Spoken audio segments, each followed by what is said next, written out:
work with that. Yeah, no, he's pretty neat stuff too. That's a shame. Why is he no longer accepted? Oh, he got filthy stinking rich, and I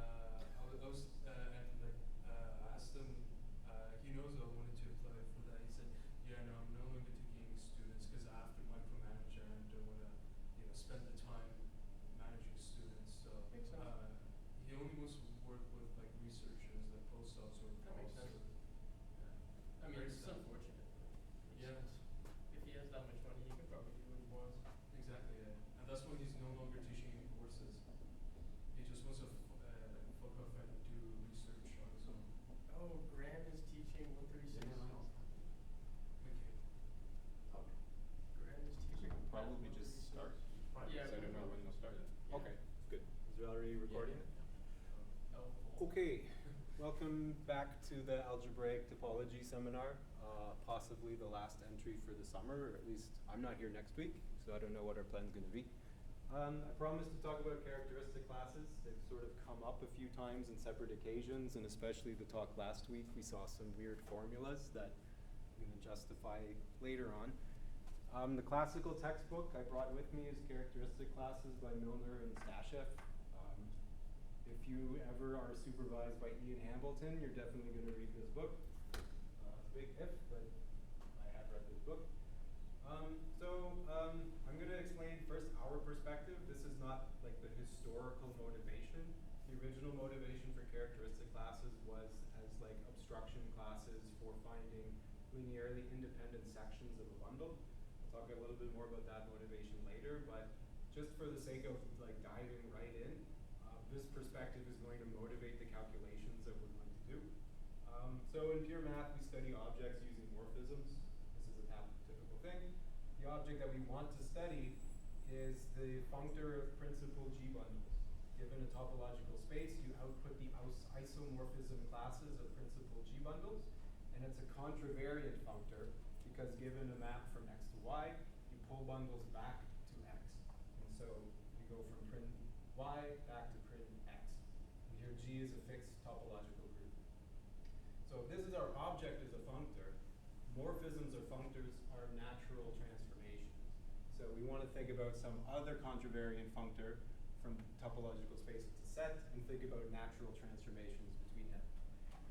So remember from a bunch of talks a while ago, the principal G bundles functor is representable in the homotopy category of spaces. And if we take particularly CW complexes, it's not necessarily true for all spaces, but we restrict to a nice subcategory.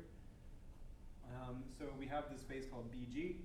So that maps to BG are the same as principal G bundles. And the correspondence is you take an F and you pull back this universal G bundle over BG. So this symbol, the homotopy classes of the maps, this is the Hom set in the homotopy category. So this actually isn't a representable bundle or representable functor on the bare category of topological spaces. You have to take the homotopy category for it to be representable on the nodes. But that's... Sorry, what was this universal bundle? Yeah, so the universal bundle just lives over BG. BG, over BG. It's a principal G bundle, and it's characterized by the fact that the total space is contractible. So given any contractible principal G bundle, it turns out that if X is some paracompact space, for example, any principal G bundle is given as the pullback of this universal G bundle via some classifying map, or at least it's isomorphic to the pullback of the universal G bundle. Yeah. Right. Being a representable functor means that we get to invoke the Yoneda lemma. So I wrote this out specifically because I keep invoking it and not actually saying what it is. So this is the contravariant version. If you have a contravariant function to sets, functor, and if you take a locally small category, just meaning that Homs are sets, you can have bigger categories where you have a category of morphisms. Locally small just means that this is a set.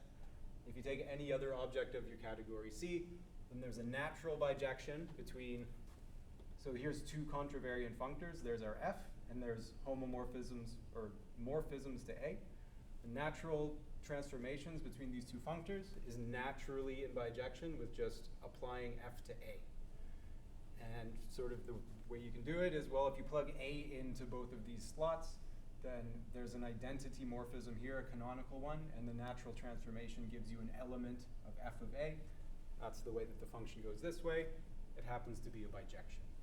So as a corollary, we've got this representable functor over here. So natural transformations from prin g to f is just f applied to bg. So I'm going to call this set the set of f-valued characteristic classes. So the typical f's that we take are cohomology with coefficients in some unital ring. Tend to prefer a ring multiplicative cohomology versus just additive. So we take integer, z mod 2, or any other field if you like. You can have K-theory characteristic classes. That's totally valid. You can have Bordism theory characteristic classes. I've written down you can have oriented, spin, complex Bordisms. I've written a billion dots because there's infinitely many different flavors of Bordism theory that you can come up with. So I kind of like this Yoneda lemma interpretation of characteristic classes because a lot of geometers prefer to use like the Chern-Weil theory, and he just ran out of the room. And so like this sort of applied category theory just circumvents differential geometry in order to come up with characteristic classes. So I think that's really cool. So in the first part of the talk, we're going to actually achieve this. We're going to take some cohomology as our f, and we're going to apply it to some bg's. So we're going to get the integer cohomology out of bun, and we're going to see that this is where Chern classes come from. We can't quite get the z cohomology, or at least we can, but it's harder, so we're not going to do it here today. We can get the z mod 2 cohomology of bon, which gives us the Stiefel-Whitney classes, and we can also compute the cohomology of bson in a field, which gives us the Pontryagin classes. And more specifically, you don't have to go all the way to a field. The calculation works in any ring where 2 is invertible. Turns out that there's only 2 torsion in these cohomology groups if you take integer coefficients. And so you can split the calculation up into only taking 2 torsion with z mod 2 coefficients and disregarding all 2 torsion and only getting the free parts. And the actual answer with integer coefficients combines those two, but I'm going to leave that because it's too complicated for what we're doing today. So the plan to accomplish this is we're going to first talk about orientations and the Thom class. So all of these characteristic classes in a certain way, they spring forth from the Thom class. Another important aspect of the Thom class is we get a Thom Isomorphism theorem, which has many, many applications, not just to characteristic classes. So then we get a little more hands-on. We can define the Euler class out of that and an associated Gysin sequence that's useful for doing these calculations. And then we're actually going to do the calculations. In the second part, we're going to justify some things that Francisco said last time using what's called the splitting principle. So the upshot of the splitting principle is essentially that symmetric polynomials give rise to characteristic classes. And I'm going to spell out exactly how that works when we get there. So we're going to use this principle to write down definitions for the Chern character, for the Thom class, and because it's me, we have to talk about the Hirzebruch L polynomials and the signature theorem. When I was getting ready for my thesis, I asked my advisor what he's going to ask about. He said you should be able to prove the signature or calculate the L polynomials in 2 different ways. So we're going to write down at least what they are, but I'm not going to actually derive or justify why they are that way. Okay, that's the plan. So we're going to jump right in. Okay, so let's talk about orientations. So recall for a vector space, a real vector space, an orientation is just an ordered basis modulo the action of positive determinant linear operators. So we think about the positive determinant operators as preserving orientation. So we can just take all invertible operators modulo that one. So if we start with an orientation, this corresponds actually to a simplex, an n simplex, where we take our linearly independent vectors v1 up to vn, and we add in the sum of their negatives. So because of linear independence, 0 is actually in the interior of this simplex. So this gives for us a cycle, a relative cycle, in the vector space relative to all of the non-zero vectors. by universal coefficients theorem. This is actually h upper n of this vector space, and this is in fact equal to z. So I'm not going to justify that, this is just true. And in fact, so choosing an orientation, this relative simplex is actually a generator of this group. So we can generalize this. If we have a bundle, Thom class should somehow be a continuous choice of generators of the fibers. In particular, we just take it to be an element of this relative cohomology group, where we take our total space and we remove the zero section. That's what I mean by zero with an underline. That's the trivial rank zero bundle, aka the zero section. With the property that if we have any fiber inclusion, then we pull back this class to a generator of the corresponding cohomology group for the fiber. So the idea is that this is like a continuous choice of an orientation. And we had in the earlier talks, we had a different notion of orientation. I'm just going to say, without justification again, that an orientation in that older sense, in fact, determines a Thom class and vice versa. So in particular, if X is connected, then if X is connected and orientable, then there's precisely two Thom classes corresponding to the two generators of Z. But because there's not a canonical isomorphism between this group and Z, there's not a canonical orientation or a canonical Thom class for an arbitrary bundle. Okay, so that's our starting point. Okay. Are there any questions so far? So given a Thom class, we get a very surprising isomorphism out of it. It goes like this.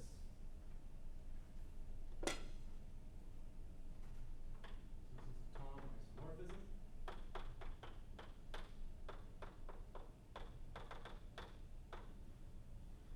So let's say we have a V over X oriented with chosen Thom class. And I'm going to forget to capitalize T. Oh, this is a good one. So somebody had a good quote once in a class. They said that you know you're famous when people start using your name to name things, and you know that you're even more famous when people start dropping the capital in the first letter. So we have connected with a Thom class, let's call it TD. Our favorite place. So we have the following sequence of morphism. So you can start with X. And by the way, these cohomology groups over there have integer coefficients. If I ever don't write the coefficients and I don't specify, it's always going to be integer coefficients.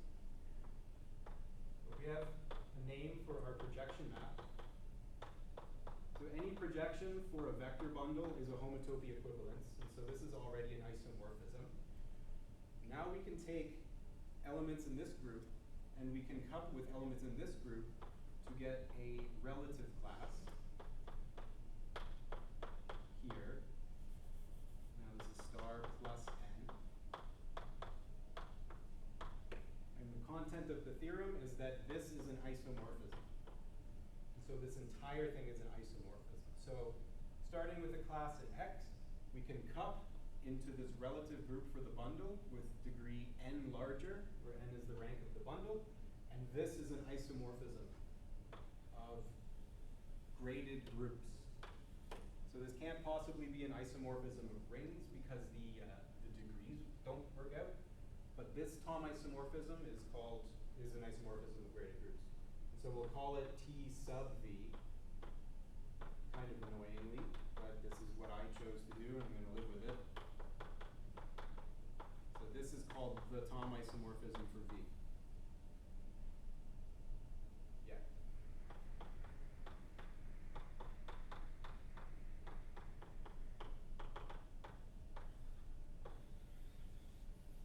Okay. And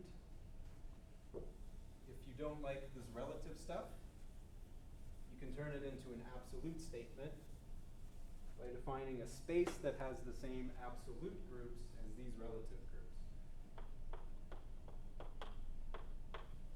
So let's say, just for convenience, let's let V be a bundle metric. assume it's orientable here. The Thom space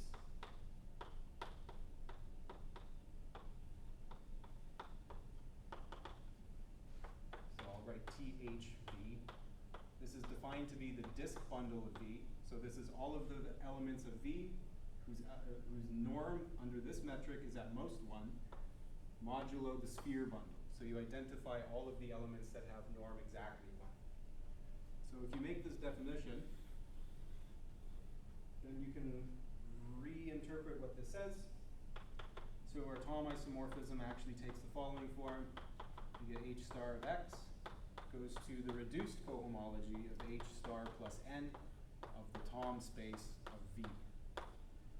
And because this is only ordinary cohomology, whenever this degree is non-zero, you can take the tilde off. There's no difference between reduced and unreduced away from degree 0.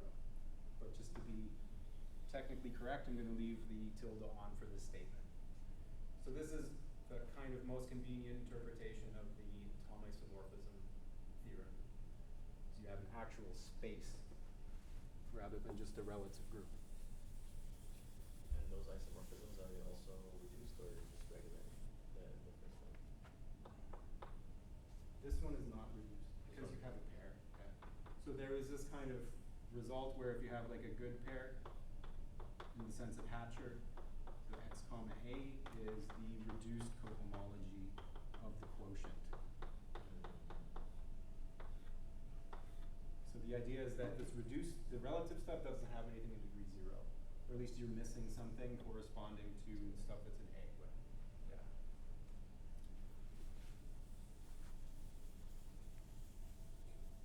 All right. So we're going to look at a crazy example. Not going to justify. Okay, fact. So let's say W is a complex vector bundle.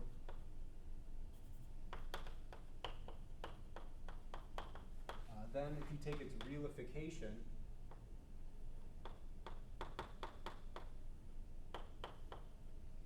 this is orientable. And the long story short is that BUN is simply connected.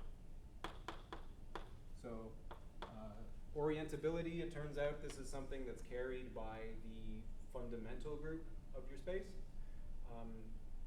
And if the fundamental group is trivial, then everything's automatically orientable. The idea is that for every loop in your space, you can decide whether this loop reverses or preserves orientation when you go around it. And if there are any loops that reverse the orientation of your bundle, then your bundle's non-orientable. So if there are no non-trivial loops, then your bundle's automatically orientable. Yes. So we're going to plow forward. So here's an example. It's a little wild. So consider the tautological line bundle over CPN.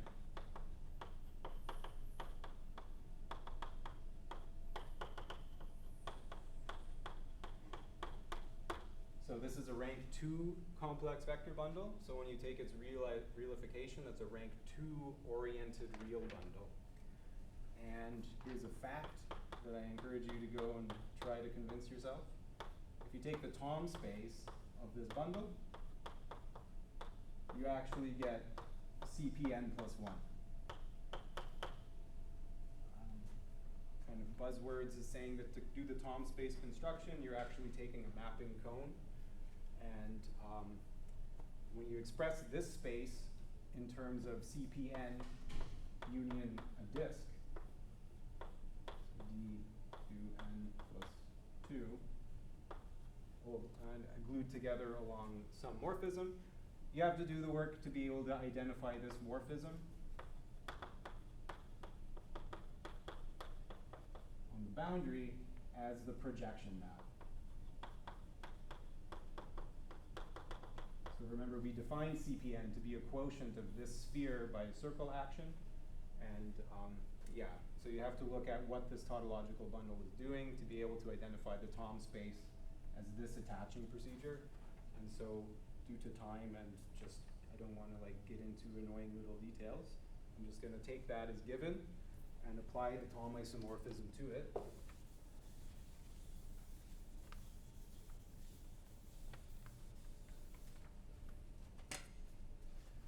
we have a Thom isomorphism, then goes from cohomology of CPN isomorphically to the reduced cohomology CPN plus 1, where, you know, as long as star is positive, the tilde doesn't matter because we're increasing the degree there. And if you go and work this all out, you can do an inductive proof to show yourself that cohomology of this space is polynomial ring on U, some element in degree 2, which is the Euler class of the realification of this tautological line bundle. So this is in H2. Truncated at n plus 1. So you have z's in each even degree up to degree 2n. And this is actually a polynomial ring. They don't just happen to be elements of z. They're actually generated by powers of this Euler class. And you can take the limit. N goes to infinity. To get the Thom class of the tautological line bundle over CP infinity is just CP infinity again. And it's an even easier argument to show then that H star of CP infinity with Z coefficients is actually a power series ring in this element U. Power series ring, is that the right word? Yeah. So there's some debate about whether cohomology should be a polynomial ring or a power series ring. In this context, I think it makes sense to consider it as a power series ring. The point is that it's a limit rather than a co-limit. Okay. So this is something that I should have given you more details, but I can leave that as an exercise to you. These are just sort of first consequences of the Thom isomorphism theorem. And so here's some context about this now. Slash aside.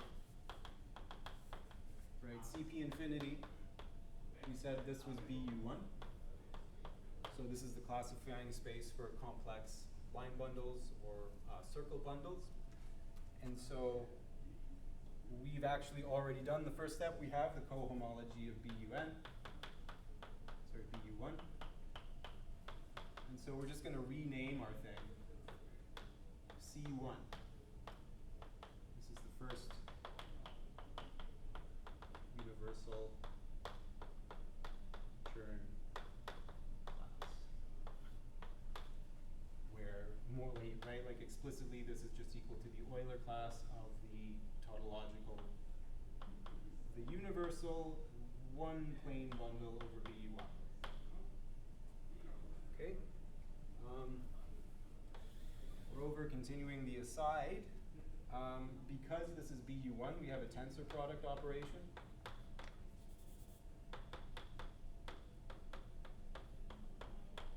Right, you can tensor two line bundles together to get another line bundle. And we also have the BU1, a little bit of homotopy theory. This is a KZ2. And this tensor product operation actually corresponds to the addition map on this group in the sense that, what am I trying to say? So homotopy classes of maps from X to BU1, since it's a KZ2, this is the same thing as degree 2 cohomology classes of X with elements in coefficients in Z. And here we take a complex line bundle. I guess I'll use an L.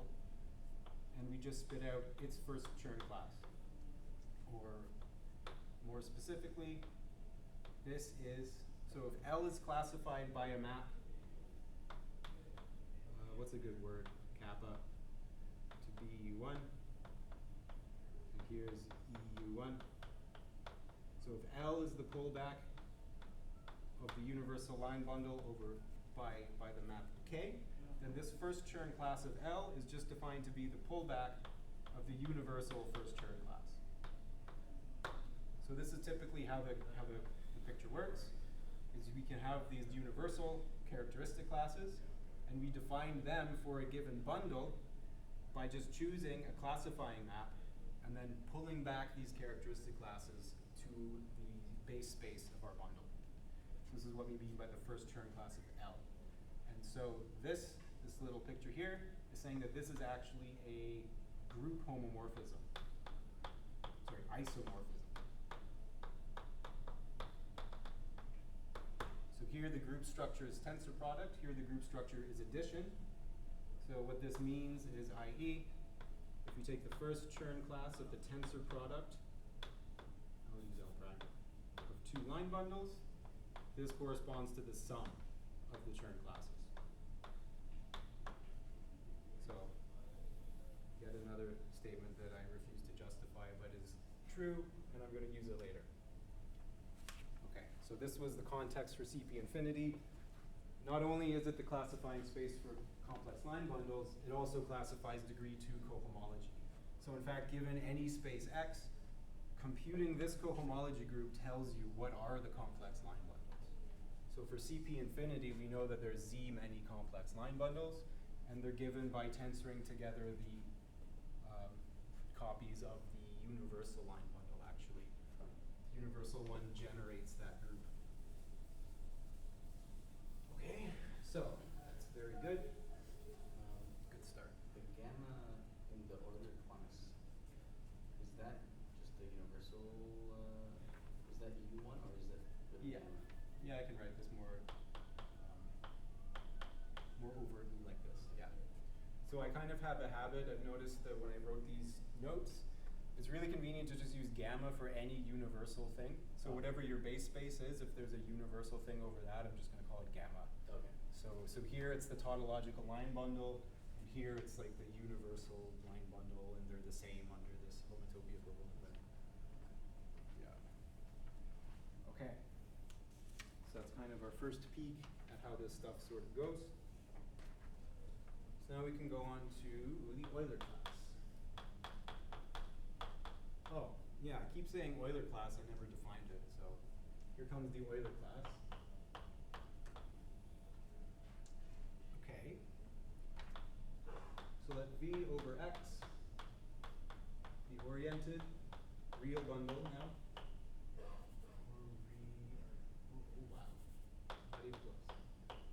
Oriented with a Thom class tau V in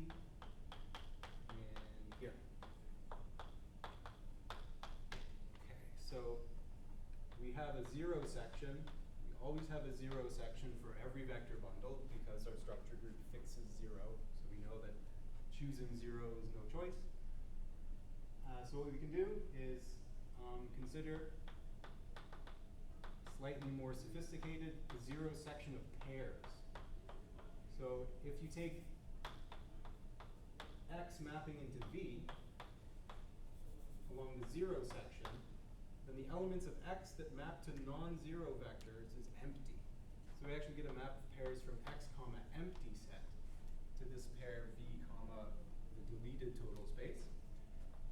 And we let the Euler class of E simply be the pullback of the Thom class along this map. So this is going to be, how do I, yeah, I should write this down. So this is going to live in Hn of X, right? So by contravariantness, this determines a map from Hn of this deleted space to Hn of X. We can put stars here. It's a ring. So we take the Thom class that lives in this relative pair. We take an absolute pair by taking the subset to the empty set, and we pull back our Thom class downstairs to get an element of the cohomology of X rather than the bundle itself. So One conceptual advantage of this is that when we're looking at the Thom class, the place that it lives depends on V. Whereas when we look at the Euler class, it doesn't. So we can have many different bundles and compare their Euler classes in the same context without danger. So we can check whether two bundles are isomorphic, or rather we can detect when they're not isomorphic by showing that they have non-equal Euler classes, for example. Or if a bundle has a non-zero Euler class, it can't be trivial, etc. So this is a shadow of the Thom class, but it still has a huge amount of usefulness to it. So I'll write down some properties real quick that can't really do without mentioning. So, V is isomorphic to trivial bundle, then the Euler class is 0. We have an additivity formula. So if we have a direct sum of two bundles, then the Euler class is multiplied. So if this is an n bundle and this is an m bundle, then the product is going to be an n plus m effect.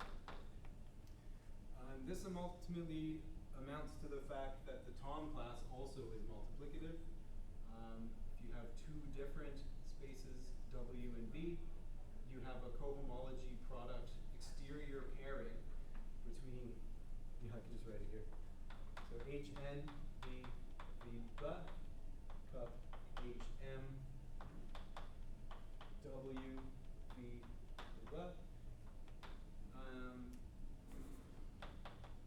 go to the Thom spaces,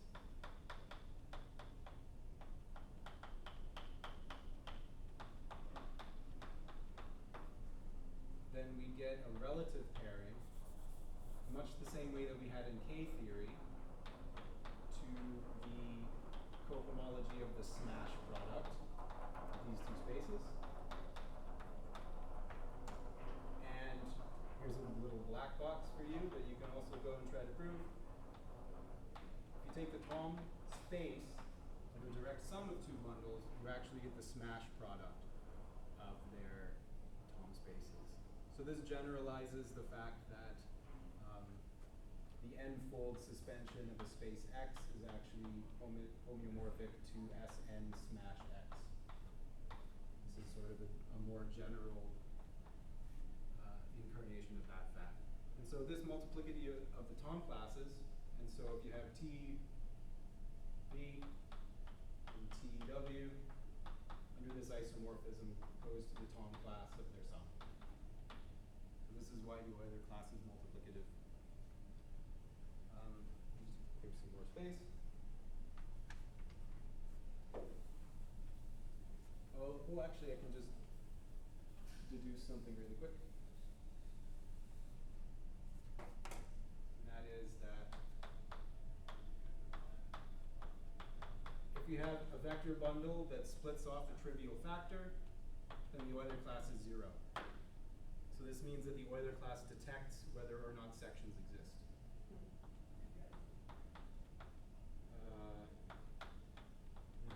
It detects the non-existence of sections.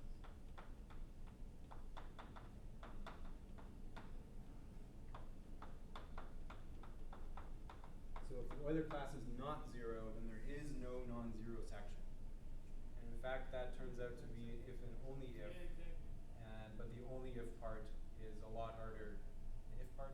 The other direction is a lot harder to show. You need to use obstruction theory. And so I don't want to jump into that because that's a whole different ballgame. Here's another thing. If V bar is V with opposite orientation,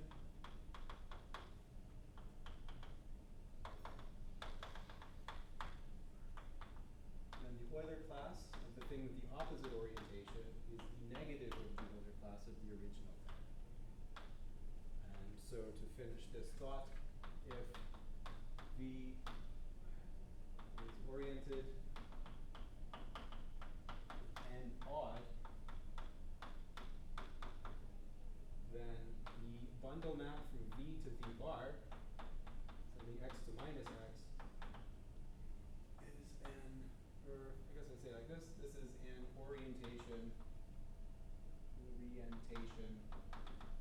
reversing isomorphism of bundles. By which I mean, if you go to the Thom space, or if you look into the relative group, when you take the Thom class here and pull it back to V, you're going to get the negative of the Thom class that you started with. And so what this is telling us is that the Euler class of V bar, rather the Euler class of V, should be the same as the Euler class of V bar, because they have this orientation preserving isomorphism now. And this is negative of the Euler class of V. So EV is 2 torsion if n is odd.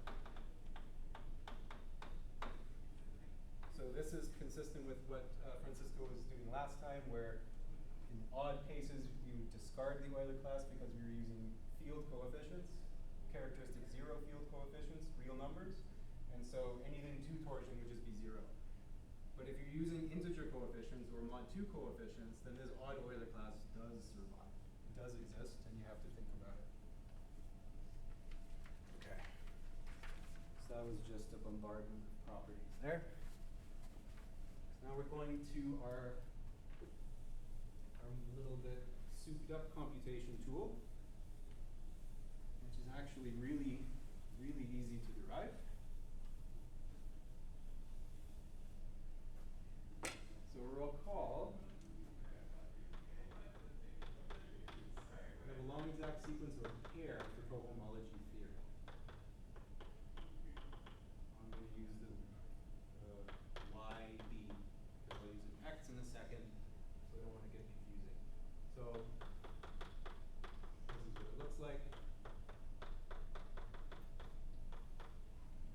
This is Y.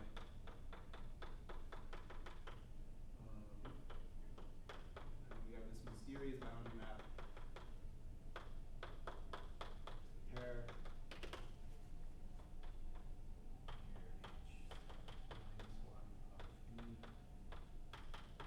So yes, this is true for every pair of spaces. This is maybe even one of the definitions of a cohomology theory, is that you have this long exact sequence. Well, not a definition, it's one of the properties that you require a cohomology theory to have. So let's think about in particular, so for V over X vector bundle,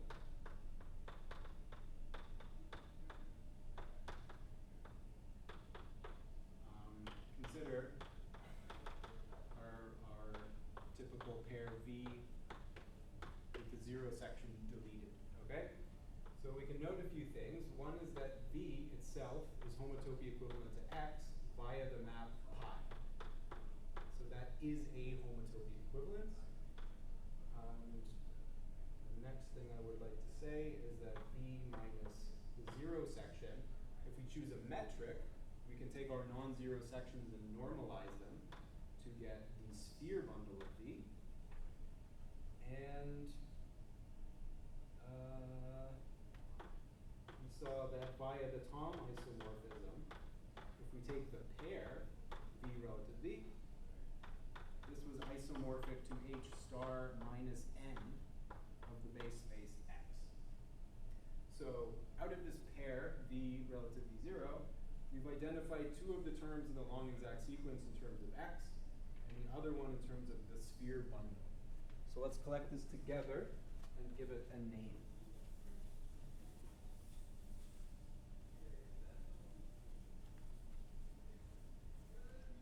So there's a guy named Gysin who thought this up, or Gysin. He's German, I don't know.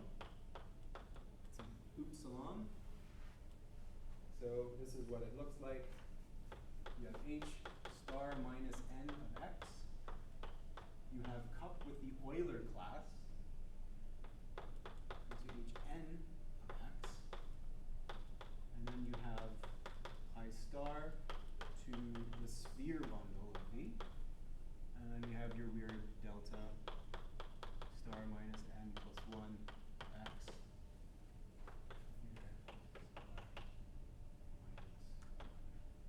Sphere. So this is the Gysin sequence.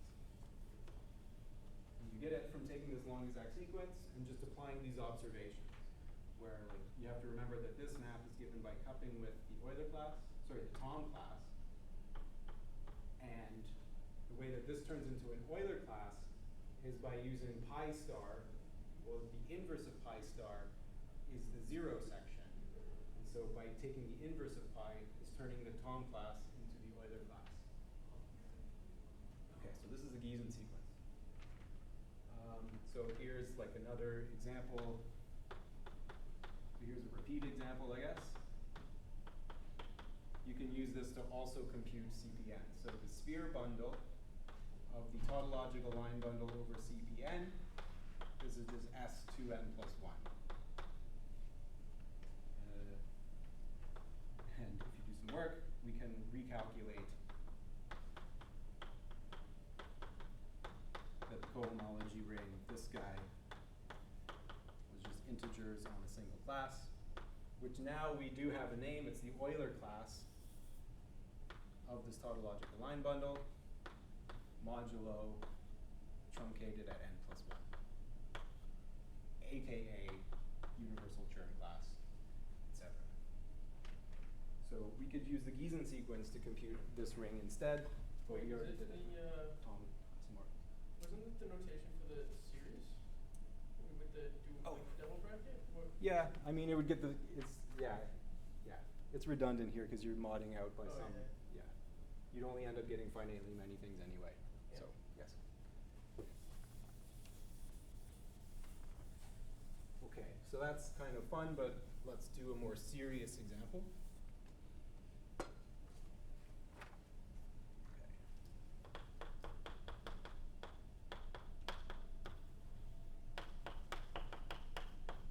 Let's go up to BUN, coefficients in Z. Okay, so we already did BU1. We found it's a polynomial ring in one variable of degree 2. And so here's the geometric input that we're going to use to do the calculation. So recall we had this thing. So if we have UN includes into UN plus 1. And so UN plus 1 acts on C2n plus 2. And therefore, since it's unitary, it's acting on the sphere of dimension 2n plus 1. And the stabilizer subgroup is UN. So this is a fiber bundle with base space S2n plus 1. And I mentioned a few months ago that you get to de-loop this twice. So here you get a spherical fibration over BUn plus 1. And the fact is that this fibration is the sphere bundle of the tautological n plus 1 plane bundle over BUn plus 1. So this is not obvious. This is something that I have verified for myself in 2 different ways in my lifetime, and neither of them are things that I can just say out loud intuitively why it's true. I did once with the Borel construction, and another time just by considering finite stages and taking a big limit and computing homotopy groups, and you find that it works. So we're going to use this to do an inductive computation of the cohomology of BUN. So what's the base case? Like I said,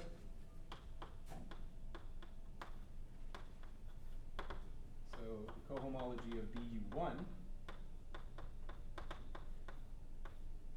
we had a class called C1, the universal first Chern class. So now let's apply the Gysin sequence to see what's going to happen at the next step and try to guess what the pattern's going to be. So for n equals 1, our fiber bundle looks like this.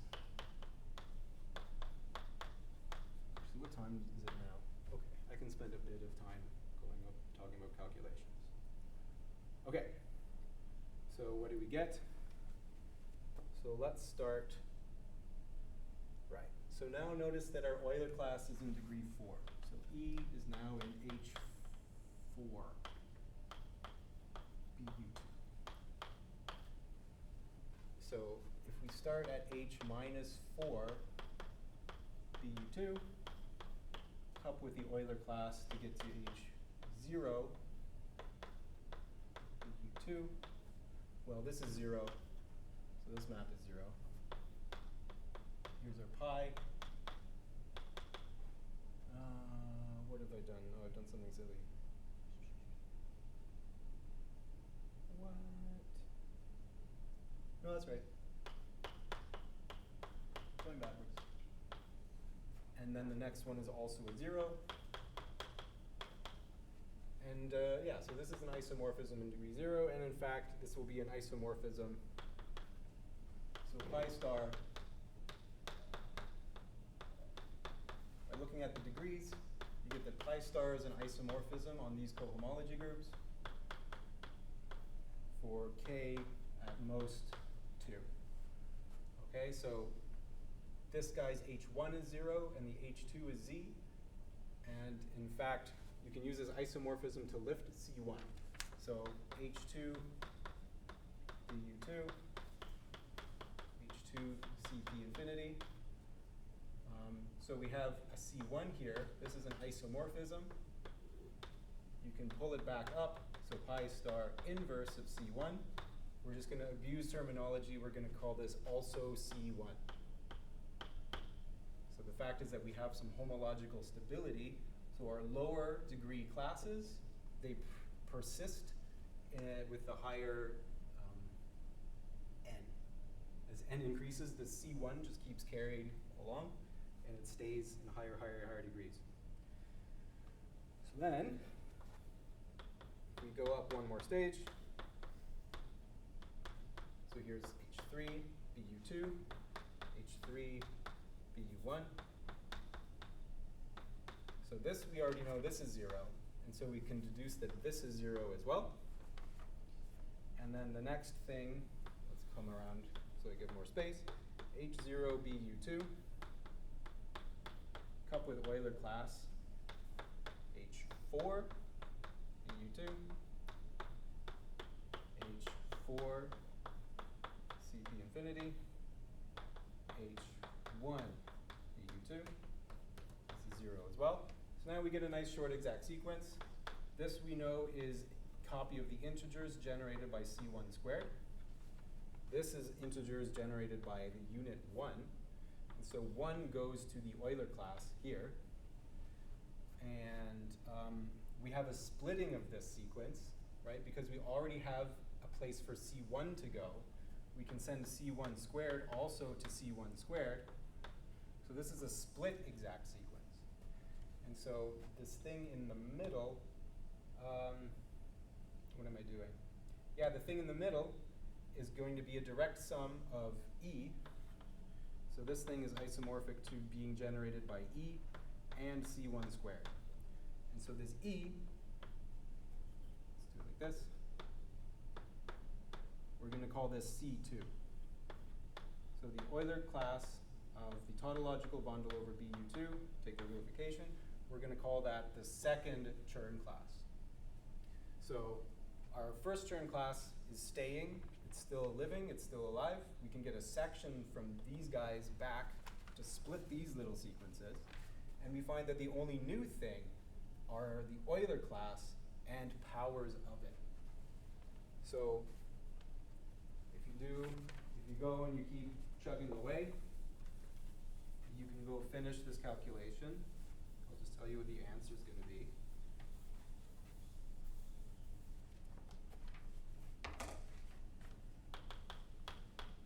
So H star of BU2, see coefficients.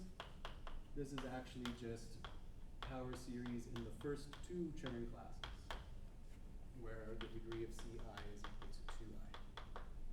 And so this prompts a guess at the induction, and your guess is correct. So the cohomology of BUN, integer coefficients, is exactly generated by these Chern classes that are constructed inductively in precisely this way. I can give a short proof based on this idea. The idea is that, right, so we have a bunch of things that look like this. Let's say BUN plus 1 for the inductive step, we're going to use un plus 1. And this is cupping plus 2n plus 2 bun plus 1 to n plus 2 bun. And so the idea is that we already know what this is. This is generated polynomially by these Chern classes, so this is a free object. So we can construct a ring homomorphism from this graded ring to this graded ring, right? These degrees are the same here, by just deciding where the Chern classes go. And so by homological stability, right, so when these are below 0, this is gone and you just get isomorphisms here.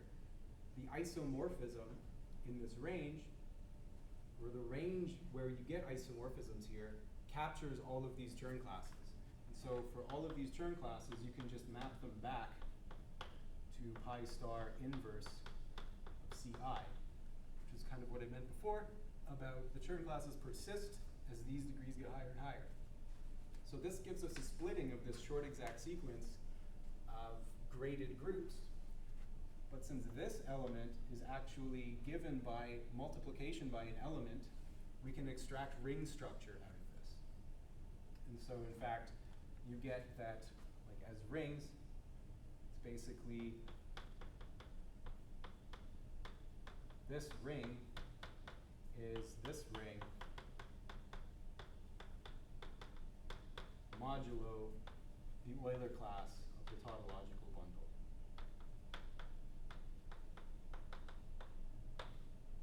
And so we already know that this is just this polynomial ring, and so this polynomial ring, all you're doing is adding this polynomial generator.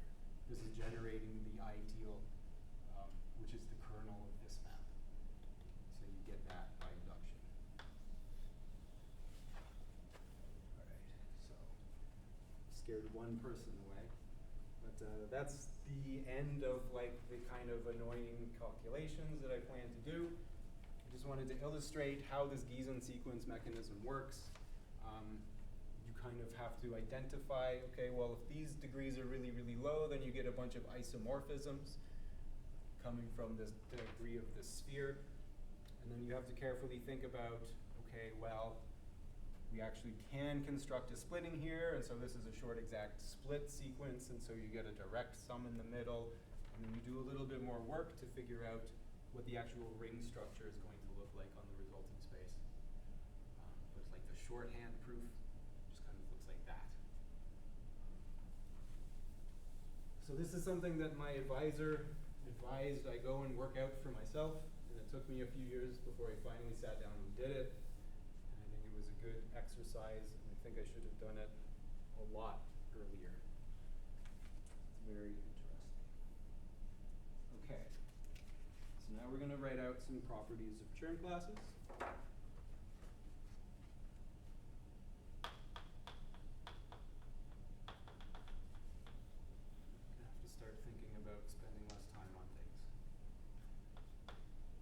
So there's a direct sum map that takes an n-dimensional bundle and an m-dimensional bundle.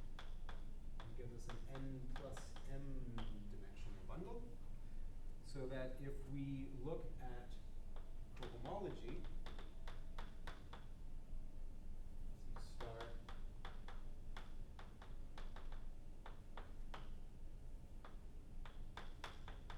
So the cohomology of this product, because the groups are sufficiently sparse, this actually does split up as a tensor product, and there's no weird Tor or X terms.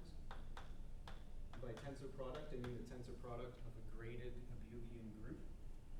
So if you do this, and you take the universal kth Chern class here, this goes to a sum of I equals 0 up to k of the ith universal Chern class tensor the k minus ith universal Chern class. I'll put a prime on this one just to denote it's coming from separate group.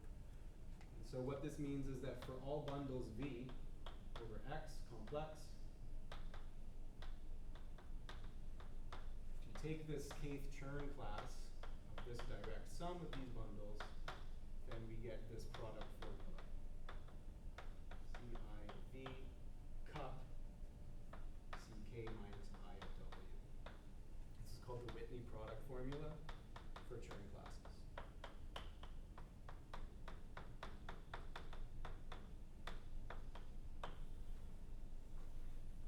is something that makes Chern classes rather computable. If you know the Chern classes of your subbundles, you can compute the Chern class of their sum.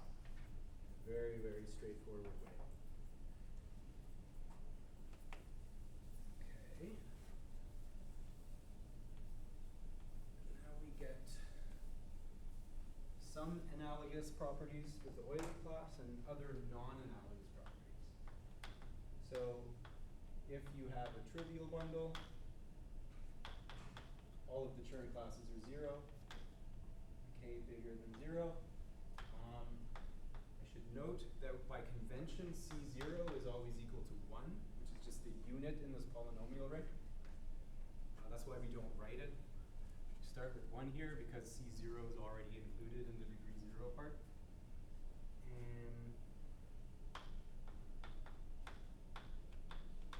So if your Chern class degree is bigger than the complex rank, then you get a 0. And so stability, so this is going to be a combination of the Whitney product formula and this property of trivial bundles. You take ck of v plus some trivial line bundle, you actually just get ck of v.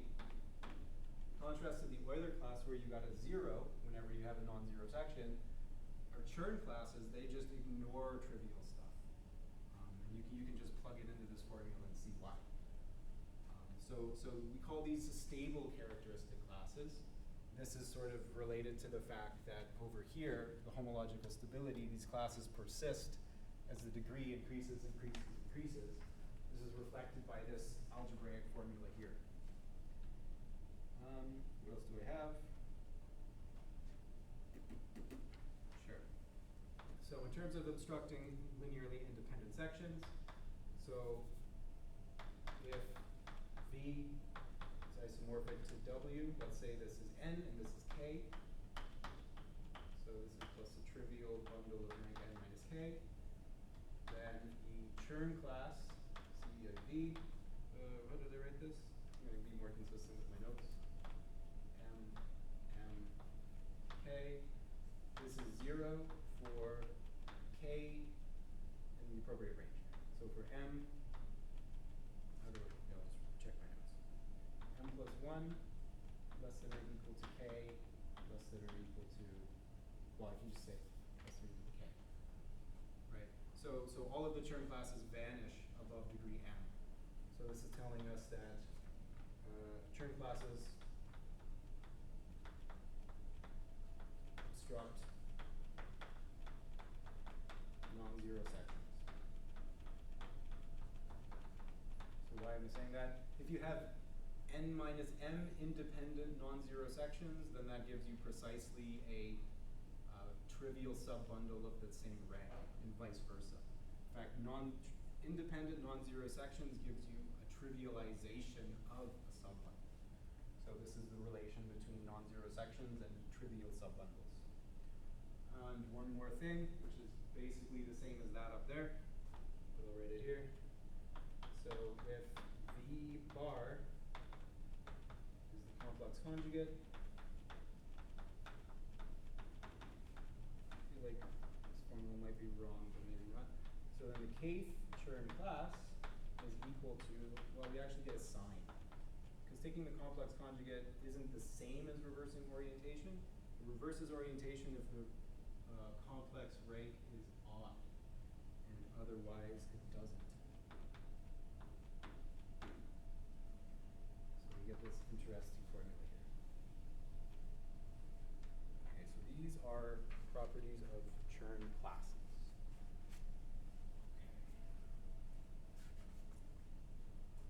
Okay. Any questions that people would want to ask about this? I feel like I'm just saying things.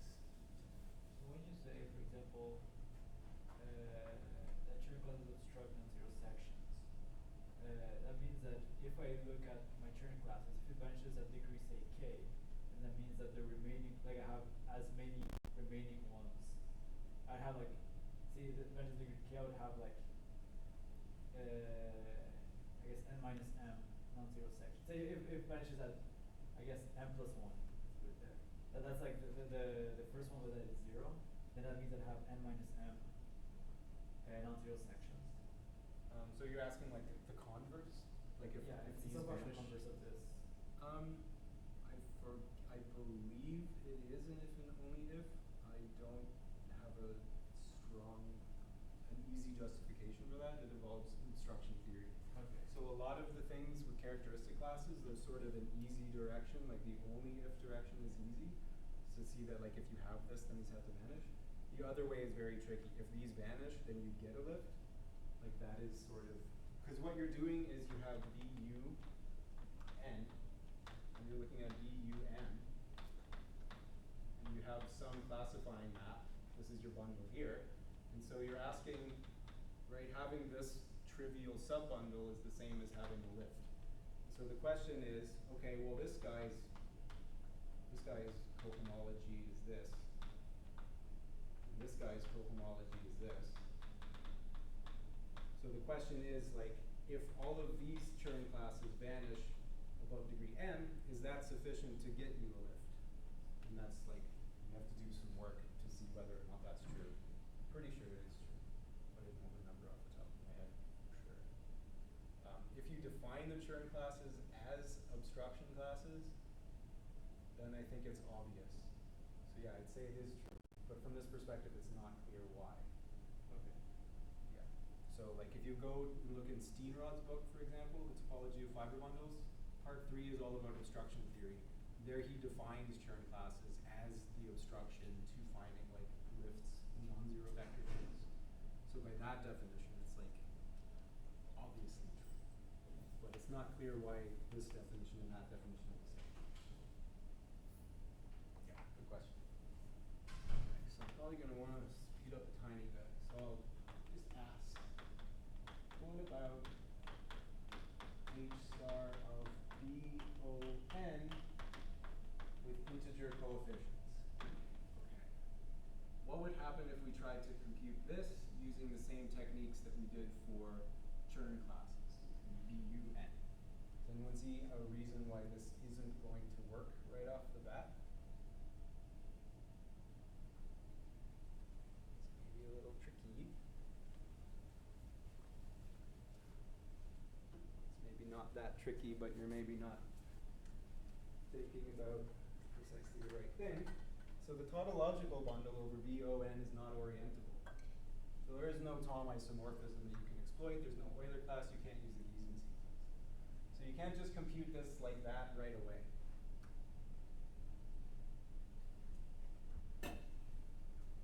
So problem that this is not orientable.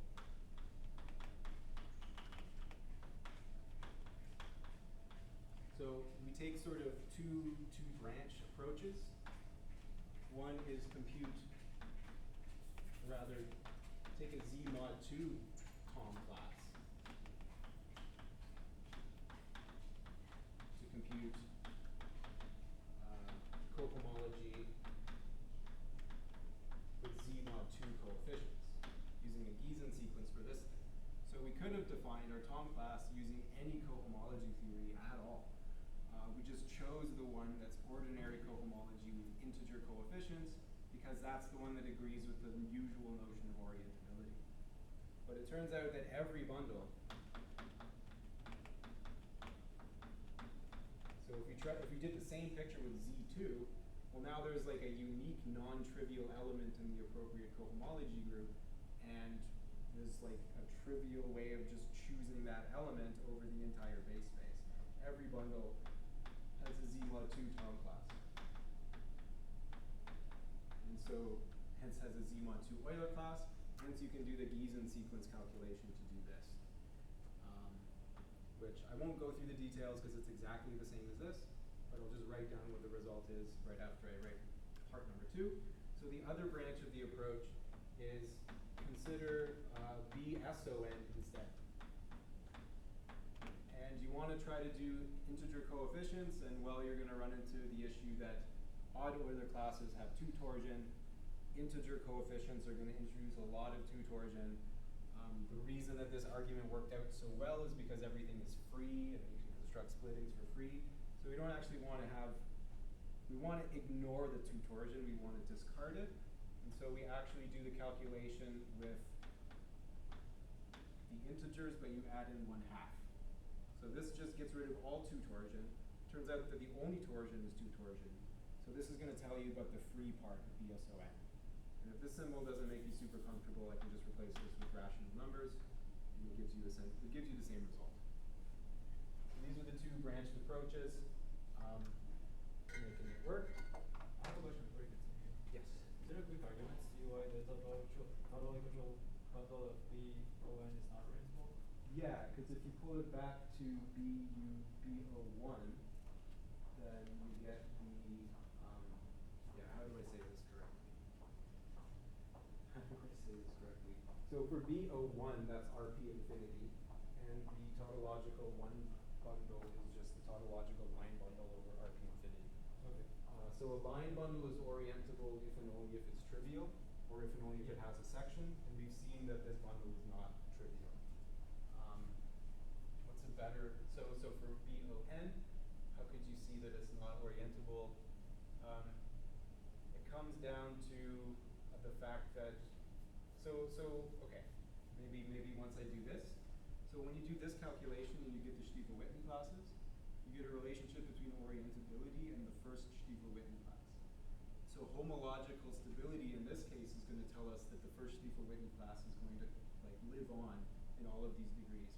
So the tautological bundle over all of these spaces is going to have a non-trivial first Stiefel-Whitney class and is not going to be orientable. So that's one way of saying it. But I do want to point out that you can do this calculation with integer coefficients, and somebody did, because he kept, where did I write that down? Come on. How did I lose that? Where did I read that? Here it is. Okay. So you can go and look up a calculation for this. Where do I want to write it so it's not really in the way too much, but also visible? Frick. I'll just write it on the report. I get into trouble trying to squeeze too much stuff in. Okay. So there is another source that I actually just found out about yesterday, where you actually do get the full answer with z coefficients, and it doesn't look nice, and so I'm not going to write it down. There's a guy named Ed Brown, called cohomology of BON and BSON with integer coefficients. You see, he wrote this up in 1982.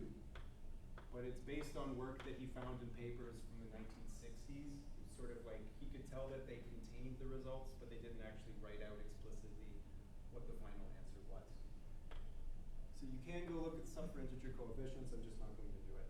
So let's just write down what the answer is for BON Z2 coefficients. This is a Z2 polynomial ring, where your generators are labeled W1 up to Wn. The degree of Wi is equal to I, and these are called the Stiefel-Whitney classes. Named after Hassler-Whitney and someone else named Stiefel.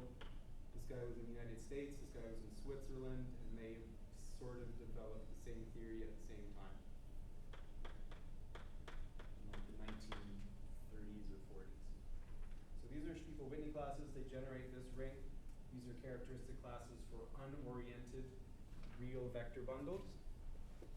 And they have a lot of analogous properties shared by the Chern classes. So there's the Whitney product formula again. So WK of V plus W. There's a reason this is called the Whitney product formula. It's because this guy did it first for Stiefel-Whitney classes. This should be an I. This is a k minus I.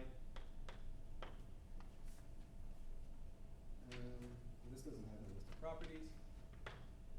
Okay, these obstruct are independent sections. So over there you have complex linear independent sections. These are just R independent sections. And they detect different structures that are relevant to physicists, which is the point of this seminar, I guess. So orientability, okay, so I'll just write it down. So here you have BON. So BON has a Stiefel-Whitney class, W1. This takes values in BO1. This is also equal to B of the determinant map. And so if you have a bundle, which I'll denote by V, the classifying map is V. So V is orientable if and only if it has a lift to be SON. And this is if and only if the composition with W1 is 0. So BSON is actually the homotopy pullback of the universal line bundle via W1, i.e. V orientable if and only if W1 of V is 0. And so you can use homological stability to show that W1 is always non-zero in all of these BONs, but then you get BSON where it is 0. So it's not extremely, it's not like an immediate corollary, but in fact if you go to BSON, the only difference is you don't have W1 anymore. All of the other Stiefel-Whitney classes, you're just missing W1. So you kind of kill W1 to go up to BSON. So the next step, you want to ask, is there a spin structure on your bundle? This is detected by whether or not W2 vanishes. And there's not really an analogous thing here. W2 is just a map to KZ2, 2. It's a cohomology class in degree 2 with Z2 coefficients. This just happens to be homotopy equivalent to KZ2, 1. And so you get a spin structure on an orientable bundle if and only if W2 vanishes. And then you get a higher stack of things. You also get B string, you get B fivebrane, and beyond that, physicists don't care anymore. So those are the only ones that are named. But what they really are, in principle, this is just taking BON and then taking the appropriate connective cover. So this one's connected, this one's simply connected. This one I think is actually 3 connected. So the first non-trivial homotopy group of this is in degree 4, actually. So Stiefel-Whitney classes are able to detect, to some extent, whether you get these additional structures. But to go from B string up to B fivebrane, you actually have to check whether half the first Pontryagin class vanishes. Or actually, I think that might be B spin. Going from B spin to B string, the obstruction is a Pontryagin class. So at least for these lower degree structures, the Stiefel-Whitney classes are telling you whether or not you can get a structure out of it. Okay. Here's another relevant thing that I want to say before rushing off to next thing. Is the relationship between Stiefel-Whitney classes and Euler classes. So say that V is actually orientable. And so, in particular, if we take integer coefficients, then we have a Thom class for V. So I write like this. And like I said, we can pull down to X via the 0 section. Thom class goes to the Euler class. Then, you can also consider the fact that this thing is inherently Z2 orientable as well.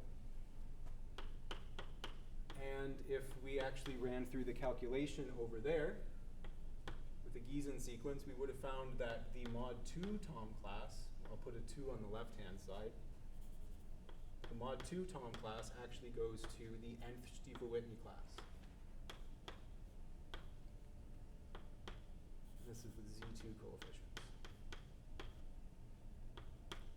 So now we can compare these two maps, right? So these two maps are both induced by the same map of spaces.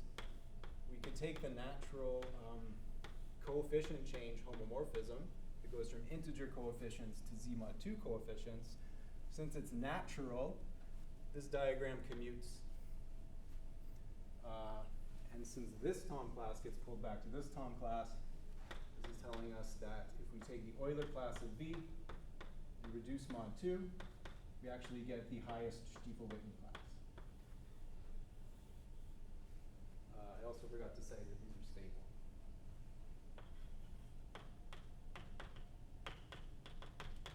So even though the Euler class is not stable, at various stages of these constructions, it's producing all of these stable classes. So all of these stable classes are sort of like shadows or like remnants of Euler classes that used to be at lower degrees and things like this. So far we haven't constructed any characteristic classes that don't come from Euler classes. I think that's funny. So now, yes. Oh no, you're just doing the remote. Oh, sorry. No worries. So yeah, I would have liked to give some details of this next calculation, but I think I'll just go because I want to talk about the splitting principle without rushing that too much. So I'll give the theorem and then maybe mention some points to the calculation. So let's take H star BSO. So it turns out that there is a parity difference. So when we're talking about BSO, right, there's an Euler class. We know that the tautological bundle is oriented with integer coefficients, and so there's going to be an Euler class. But if we're taking field coefficients, the Euler class is going to be 0 in odd degrees. And so this gives you a division between two different cases. You have an odd case and an even case. So let's take the even case first. What we get is polynomials in classes called P1 up to P, I'm going to say n over 2. So these things living in degree 4k, 4i, degrees divisible by 4. Oops, I did this wrong. How about I write down the odd one first, because it's easier. So there is no Euler class in the odd one. You just get these things called Pontryagin classes. Pontryagin was blind since the age of 14, and he did a lot of really amazing geometric stuff, regardless of that. And if we have BSO2n, so like I said, we're expecting to find an Euler class.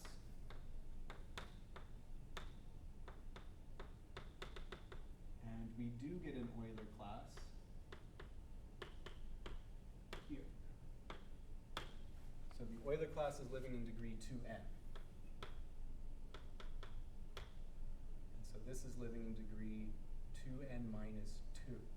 Right? So these are appearing in each degree, 2n minus 4. Hold on. How does this work? n over 2 is an integer. Yeah. Okay. Anyway, so these are all living in degrees divisible by 4. This Euler class is living in even degrees. And in fact, so this is living in degree 4n, so e squared is living in degree 4n. This is what I meant to say. Squared is living in degree 4n. That would be the same, am I doing this wrong? I think this is wrong. I think it should be an n. That makes way more sense. That should be an n. It stops at 4n, where this degree is 2n. And so this is 4n minus 4. This is 2n. This thing squares to 4n. So we define the new Pontryagin class as being the Euler class squared. So we can also write this like this, include all of the Pontryagin classes and the Euler class, modulo the relation that e squared is equal to pn. So what's going on is that when we go, so BSO2n to BSO2n plus 1, so the Euler class dies, so I'll put wavy lines. The Euler class dies, but its square survives. So its square becomes a stable class, Pn, so that when you go to the next degree, Pn is still here, but there's no longer any Euler class in that group. It's a very, very strange thing. And like, I encourage you to go and actually try the calculation. So try going from BSO2, which was CP infinity, so we're already very familiar with that case. Try going from BSO2 to BSO3 using the same fiber sequence, but we get S. So this acts on R3, and so the fiber is S2.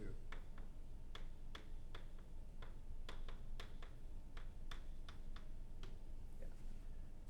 So this is kind of, actually, I should have mentioned something about this.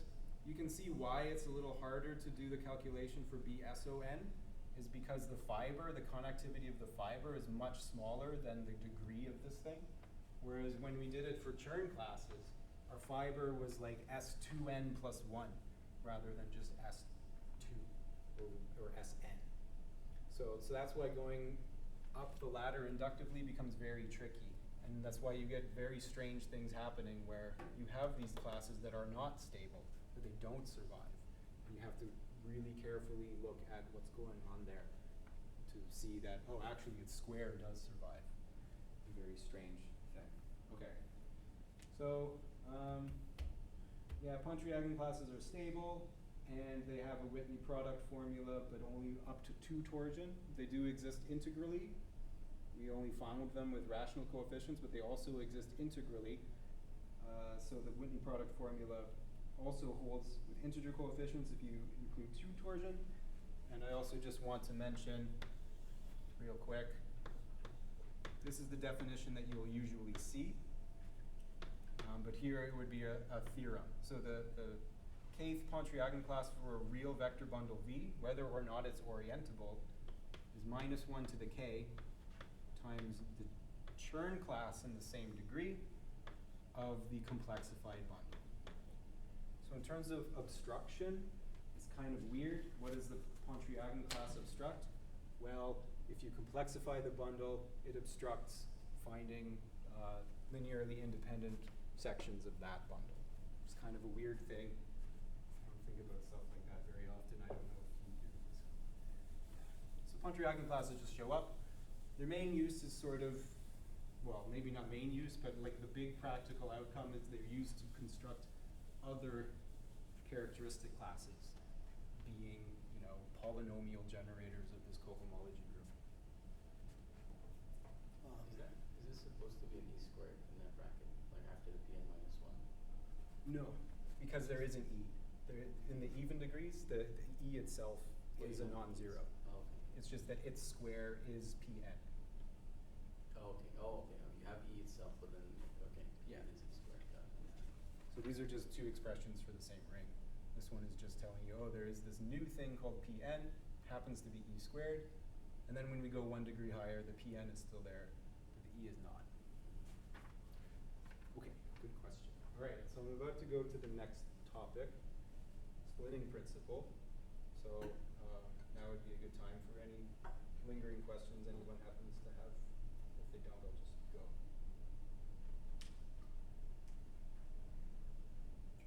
Okay, excellent. We're actually doing good on time. So, new topic, line, splitting principle. So I'll state it for complex bundles, and then maybe mention later for real bundles how it works. It's a little different, so this is the easier statement. So suppose we have a complex bundle.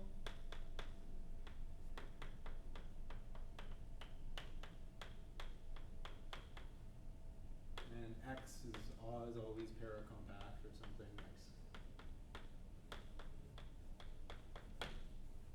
So then there exists another bundle over X. It's called the flag bundle of V. I'll write an F here.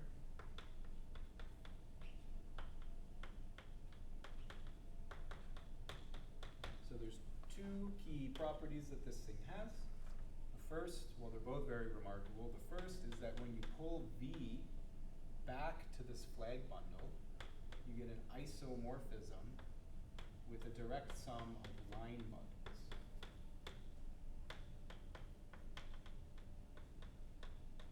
So this is the sense in which this splits the bundle. By pulling it back to here, it splits as a sum of lines. And in terms of characteristic classes, you need to know that good things happen on cohomology, and they do. So the cohomology of X, this is with integer coefficients, embeds into the cohomology of this flag manifold, flag bundle. So you get an injection. The same map, the splitting map, injects. So what is the upshot of having something like this? I will just tell you.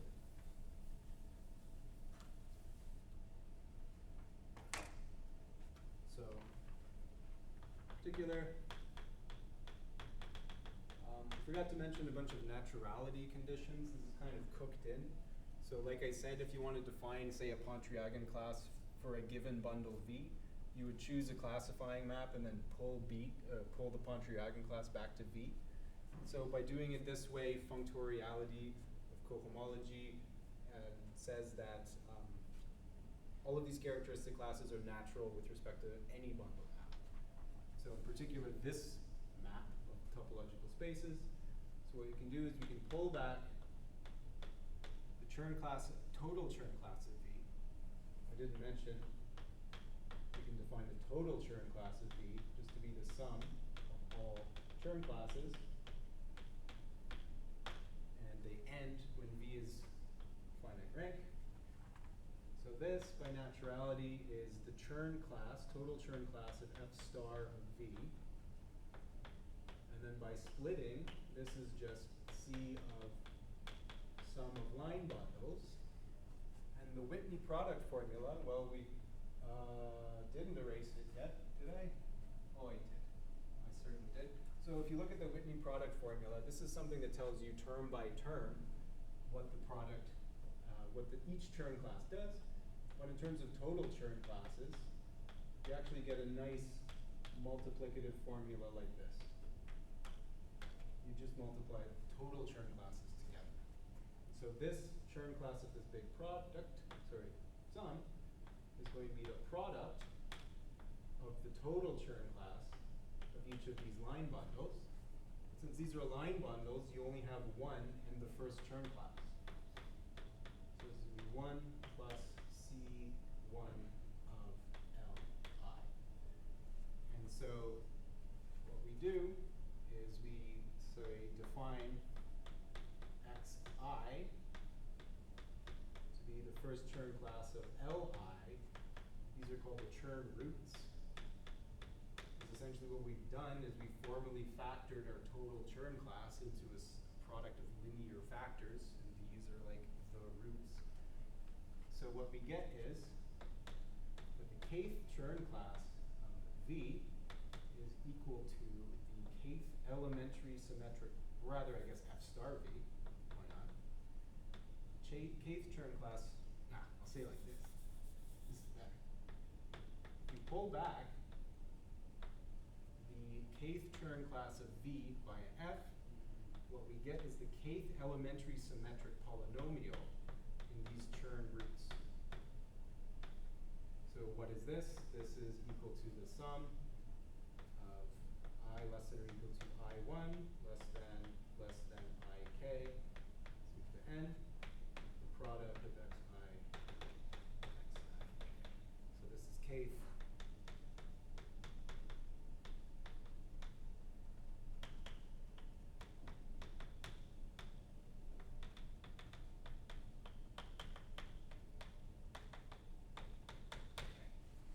So, yeah, by expanding this out, if you know something about symmetric polynomials, you'll find that to recover the kth Chern class, you actually get the kth elementary symmetric polynomial in these Chern roots. Since F star is injective, right,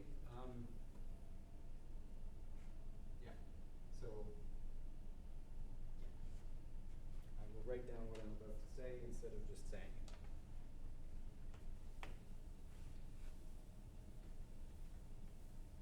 So this is the principle I'm about to write down. Well, first of all, here's the relevant thing that you need to know about symmetric polynomials. So if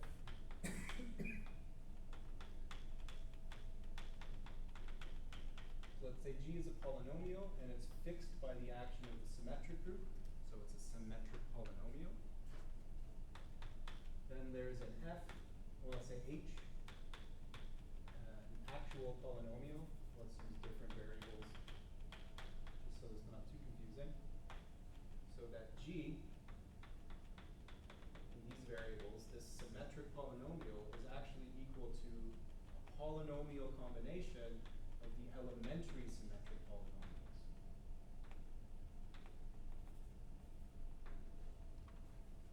So this is the fact that we're using, and so the principle that the splitting principle has unlocked for us is that if we have such a G, if we find our H, so that G is written in terms of elementary symmetric polynomials, we can use injectivity of F to lift those elementary symmetric polynomials back to the Chern classes. So did I write this out in a sensible way? Yeah, so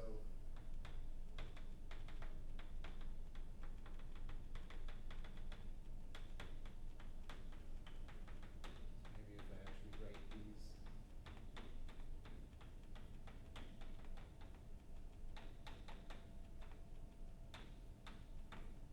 Right, so if we have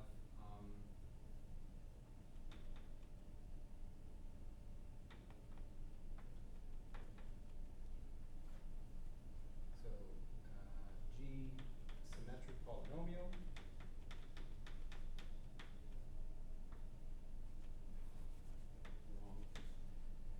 gives rise to characteristic classes.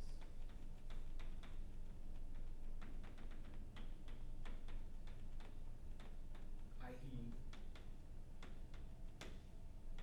a polynomial in the Chern classes.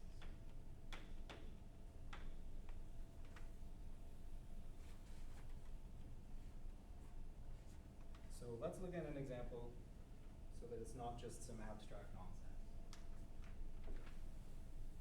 The symmetric polynomials you have, do you need another sum over the symmetric group, or What do you mean? because you're only summing indices that are like less than each other, but then is that Yeah, you want to have ordered indices. I'm not sure what your question is. Like you do want to take sums where like they're all strictly less than, yeah. You want them to be in increasing order, so like you don't have to worry about if you have x1, x2 versus x2, x1. yes. I forgot about yeah. You can just they're commutative.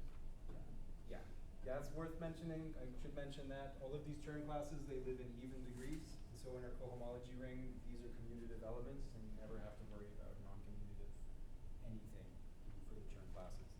Similarly, Z-mod 2 coefficients are automatically, like it's a commutative ring, so Stiefel-Whitney classes all commute.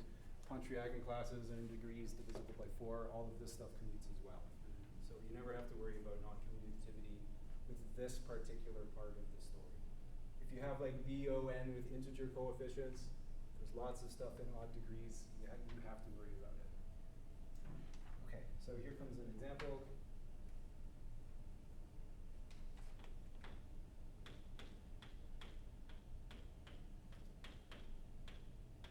Chern character. Oh, I gotta go. Let's just not even motivate it. Let's call the Chern character V. Is we're gonna suppose that we've split V.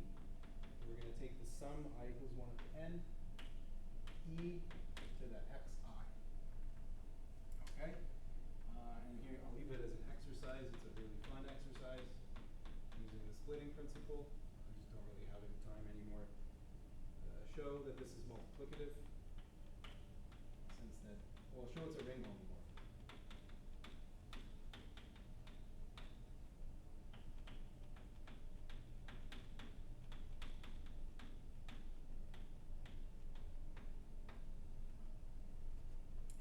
So what I wanted to do right now is give an indication of how to actually come up with a formula in terms of the characteristic classes. So, for example, let's say V3, rank 3. So then the Chern character, right, it's e to the x1 plus e to the x2 plus e to the x3, right? So take these polynomial, right? Yeah, you need to come in utility to show this. So at some point you're going to get an e to the xi plus yi, and you have to know that you don't need the Baker-Campbell-Hausdorff formula. You can just write this as e to the xi, e to the yi. You don't even have to think about it. So if you just write these out, what do we get? Well, there's 3 1s, so we're going to get a 3 first. And then we're going to get an x1 plus x2 plus x3. And then we're going to get a 1 over 2 x1 squared plus x2 squared plus x3 squared. And then plus a 1 over 6 x1 cubed, x2 cubed, x3 cubed, dot, dot, dot. So this already is an elementary symmetric polynomial. This is our sigma 1. This, you can figure out how to write this as an elementary symmetric polynomial. Well, what I did is I took x1, x2, x3, and then squared it, and then compared it with this to see what the difference is. So this part is going to be sigma 1 squared minus 2 sigma 2. Similarly, you can do the same for this. It's trickier that you do it. I did it this morning, and I got sigma 1 cubed minus 3 sigma 1 sigma 2 plus 3 sigma 3. And so using the splitting principle, this injectivity, these sigmas corresponding to Chern classes, you get an explicit formula for the Chern character that looks like this.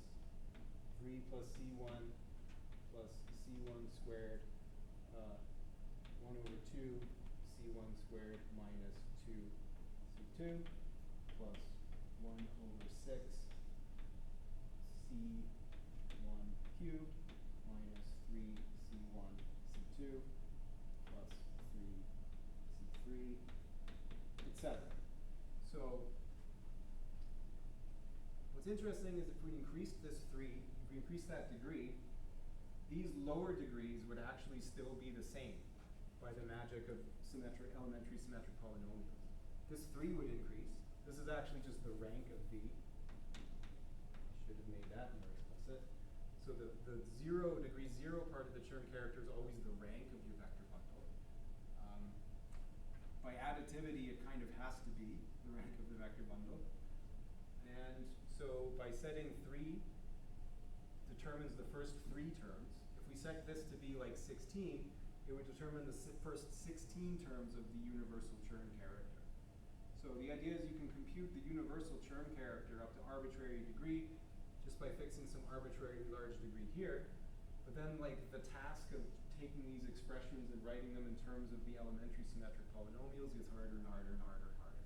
So it's always easier to just work with smaller degrees. I was able to do this by hand, but there's loads and loads of computer libraries that you can just plug away and do some really amazing things. Let's very quickly write down some applications of the Chern character, because it would be bad if I didn't.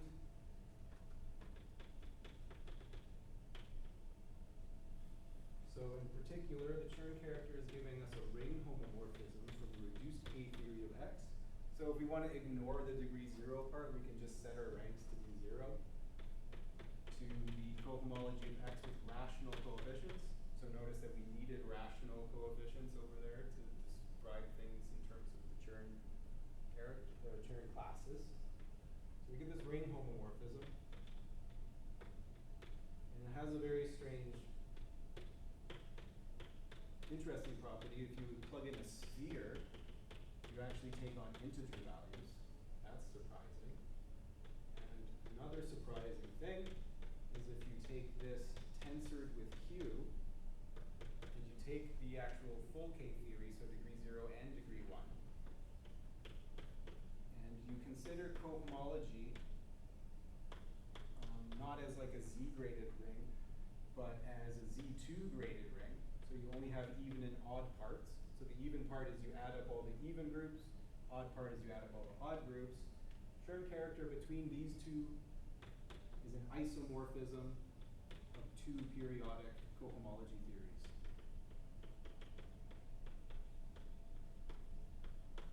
So if you rationalize K-theory, you actually just get ordinary cohomology back. So that's neat. So that's the Chern character. Now I've only got a couple minutes left. I'll just write down what is the Thom class while I'm up here. So I mentioned a little bit about where the Thom class comes from in terms of non-commutativity of Thom isomorphism and Chern character. It turns out Todd actually introduced this stuff about before characteristic classes were invented. He was thinking about algebraic geometry. I don't know what he was doing, but the Todd class comes out of that. So in this particular paradigm, the Todd class of E is given by this expression. So here's the Chern root xi divided by 1 minus e to the negative xi. And I don't know why we do this. I don't remember. You have to do the calculation. But one interesting thing is because we're inverting this power series, we're kind of inherently getting Bernoulli numbers out of it. How do you spell Bernoulli?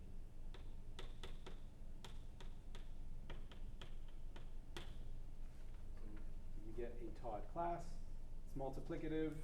It appears in the index formula. It's very useful, but I never use it. So here's another one, is the Hirzebruch L polynomials. So these are magic. So these are for real bundles. All of this is for complex stuff. So these are real bundles. So instead of Chern classes, we're going to see Pontryagin classes. There's an analogous splitting theorem. It's different, so you can't just split a oriented real bundle into line bundles. But an oriented real bundle splits into a sum of two plane bundles. And you can think about the Pontryagin classes in terms of Pontryagin roots, in much the same way as you have Chern roots. So it looks like this. So you're going to have Chern root, Pontryagin root over hyperbolic tangent of xi. And so again, we get Bernoulli numbers because we're inverting a power series. And if you work it out, and you can work it out, because I did work it out once, genuinely sat down and do it, and it works. So your L polynomials take this form. They're in terms of Pontryagin classes now.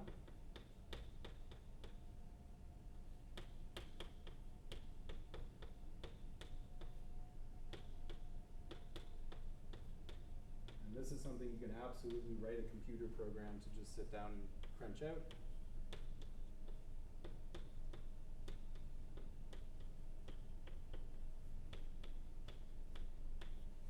Dot, dot, dot. And I have enough time to end with the most amazing, most surprising, least believable statement I ever encountered in grad school. And it completely enticed my whole life. So this is the Hirzebruch signature theorem. So let M be a closed manifold which is oriented and smooth.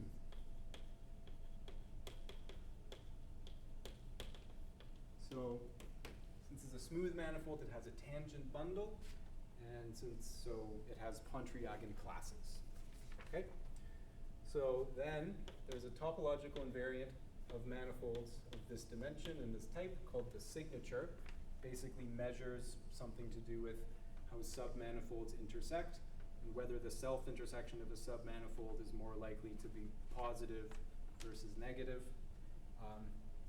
It's very important for surgery theory.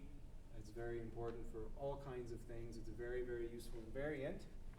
And you get it by taking the Lth Hertzebruch polynomial, plug in the Pontryagin classes, and if you do the math, this is something that's in degree 4n. So this is a cohomology class in degree 4n. Integer coefficients, I said you can define these integrally. Since it's oriented, there is an orientation class in degree sub 4n. And you just do the Kronecker pairing. You evaluate this characteristic class on this homology class, and it gives you the signature. So this is a result that says, this is not something that is fine-tuned to the manifold.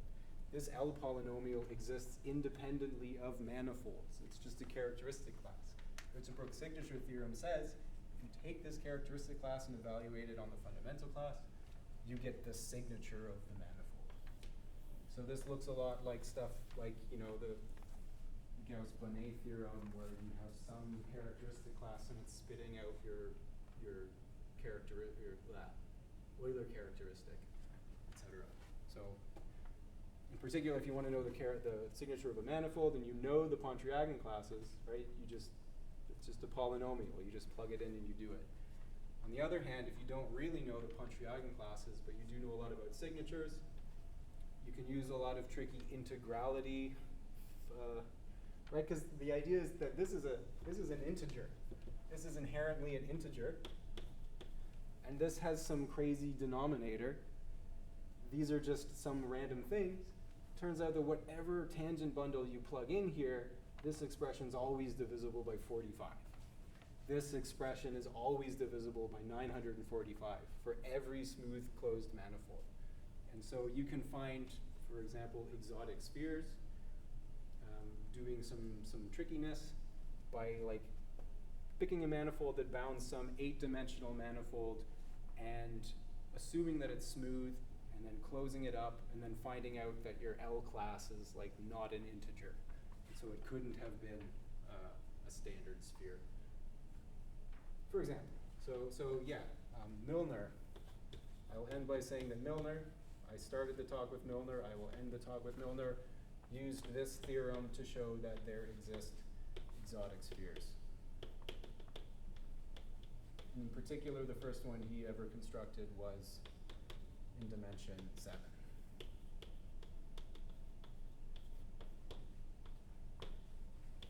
So, thank you. That is my talk.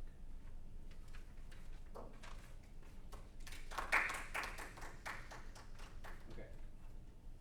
What are we? Does anyone have questions that they want to ask, or does everyone just want to go home? I have maybe a quick question. Yes. Why did you use this theorem to construct in dimension 7 when you can only use it in dimension 4, multiples of 4? Yeah, so what he did is he knew that the spin cobordism group in dimension 7 is trivial. So if you have any homotopy sphere, then it does bound a smooth 8-dimensional manifold. Okay. And so, he was able to do some, I don't remember exactly the details.